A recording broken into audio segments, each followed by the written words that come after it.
তেইশ নম্বৰ ফুলেৰচাৰ গাঁও পঞ্চায়তৰ ৫ নং ৱাৰ্ডৰ সদস্য প্ৰাৰ্থী মই। মোৰ নাম ৰুবিনা বেগম। মোৰ দেউতাকৰ নাম ৰমজান আলী শিকদাৰ। মোৰ দেউতাকে ফুলেৰচাৰ ৫ নং ৱাৰ্ডৰ ৰানিং ৫ বছৰ মেম্বাৰ আছিল। মোৰ দেউতাকে ৫ বছৰ মেম্বাৰ থাকি ৰাইজৰ বহুত সেৱা আৰু সহায় সহযোগিতা কৰিছে।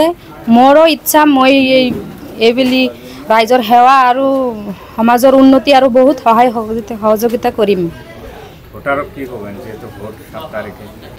হয়, মই ইমান ৰাতি হৈছে, আজি ৰাতি 11টা পাৰ হৈছে। ভোটাৰদাৰে বহুত সহায় সহযোগিতা কৰিছে। আজি বাহিৰত বৰষুণো হৈ আছে, তথাপি ৰাইজে মোৰ লগত থাকি মিটিং কৰি আছে। ৰাইজক মই অশেষ ধন্যবাদ জ্ঞাপন কৰিছোঁ আজি মোৰ লগত থকাৰ কাৰণে। আৰু ভোটাৰদাৰক কৰজোৰে মই অনুৰোধ জনাইছোঁ যাতে মোৰ চিহ্ন চাৰিচকীয়া গাড়ীৰ ছবিত ভোটটো দি মোক বহুমূলীয়া ভোটটো দি মোক জয়যুক্ত কৰে। ফুলেৰচাৰ গাঁও পঞ্চায়ত আমি 23-এর ৫ নং ওয়ার্ডর ভোটার। আজি আমার ইয়াত 23-এর ৫ নম্বর ওয়ার্ডর প্রার্থী রুবিনা বেগমর গাড়ির ছবি, এই গাড়ির ছবিত ভোট দিয়ার কারণে আমি এটা ওয়ার্ডর সব ভোটার একগোট হয়েছু। এই কারণে একগোট হয়েছু যে আমি বিগত দিনত বহুত মেম্বার আমার ইয়ার পরা হয়ে গেছে, কিন্তু যোৱা 5টা বছর যি মেম্বারে আমাক আমার ওয়ার্ডর উন্নয়ন দেখাইছে, এই উন্নয়নের উপরত লক্ষ্য রাখি আমি আকৌ রমজান আলী শিকদারর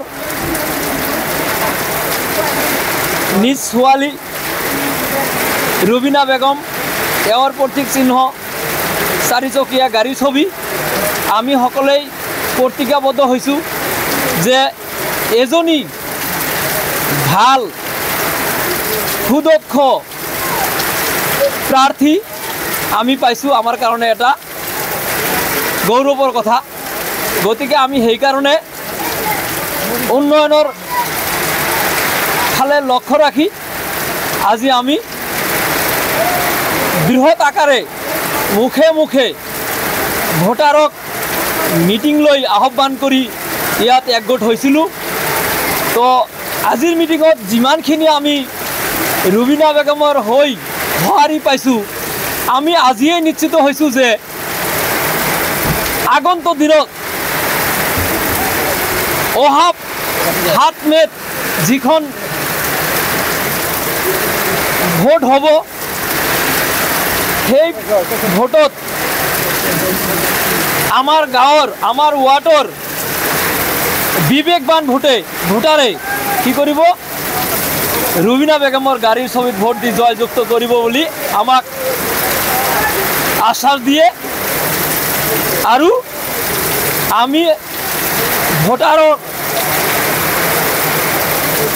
কথা শুনি ভোটারর মতামত পাই আশাবাদী যে